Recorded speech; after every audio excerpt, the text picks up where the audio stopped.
about our grandfather. He came into Taylor, North Dakota. He came into Taylor, North Dakota in 1907. And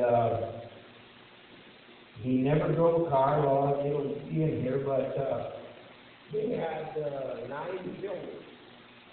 And our cousin is sitting up here, Leland Ryan. I'd like to have Leland stand up.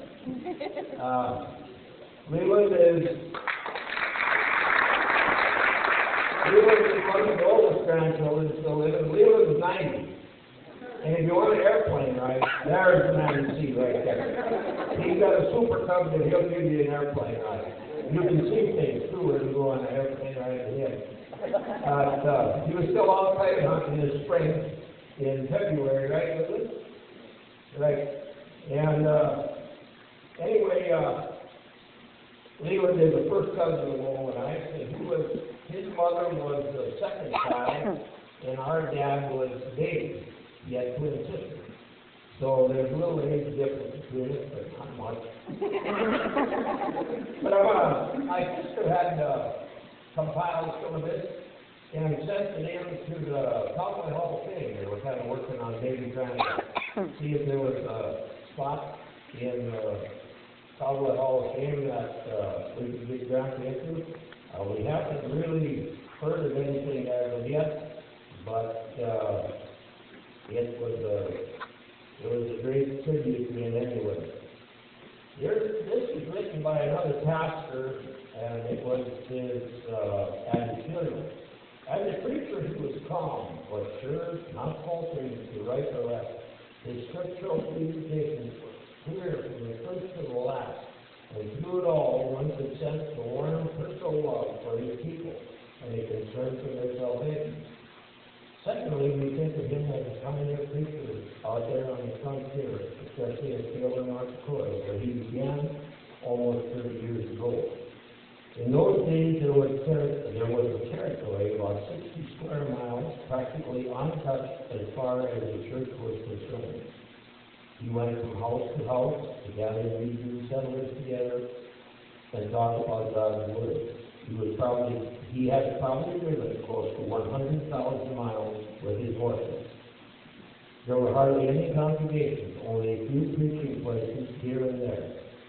The salary was small, the journeys many and long. There were no roads to speak of, and much work and suffering in the cold weather and snowstorms.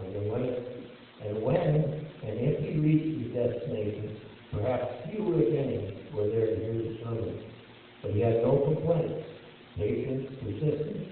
He kept on knowing that he who called him to his work would also bless the seed after the plowing was done. The main objective of Reverend Larson's work was to minister to the scattered people of Lutheran background and to build up congregations so that they could call pastors by themselves. By 1920, there were congregations established, and he did all of these at Halliday, Dodge, Beach, Belfield, Gorham, Dagley, Richland, Marshall, Gladstone, Vang, and Dunn Center. And if you get to Dunn Center, you go to the Normanna Lutheran Church. They have not changed one thing in that church since Grandpa organized.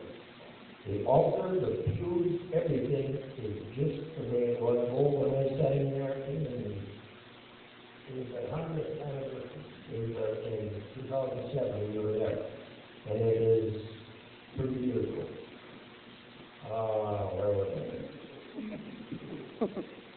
Okay. Bank and Dunn Center. Reverend Larson held service in Taylor twice a month, with other Sundays committed to his missionaries.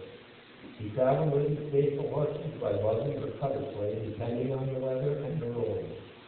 He would be gone from Taylor for a week at a time, traveling to these communities, gathering people for services in schoolhouses or homes, and baptizing and instructing the youth for confirmation, conducting funerals and weddings. In his work as a pioneer pastor, Thornhill traveled by train as far east as Sims and as far west as Central Butte. He never learned to drive a car, although the story was to be told many times about how he had driven the car Brothers ranch at Marshall to the Fred Seaver's ranch also in Marshall area. When he got into the farmstead and close to the barn, he yelled, "Whoa!" But proceeded to drive the car into the barn wall. He never attempted driving a motorized vehicle after that. He driven back to the Hanson Brothers ranch. Barney and Hanson and his brothers kept a sacred stall, and I've been there. I saw the stall where Grandpa used to put his horses, and for Reverend Larson to keep his horses. Many years after his death, Barney told family members that the sacred stall was still kept in his honor and was not to be used by them.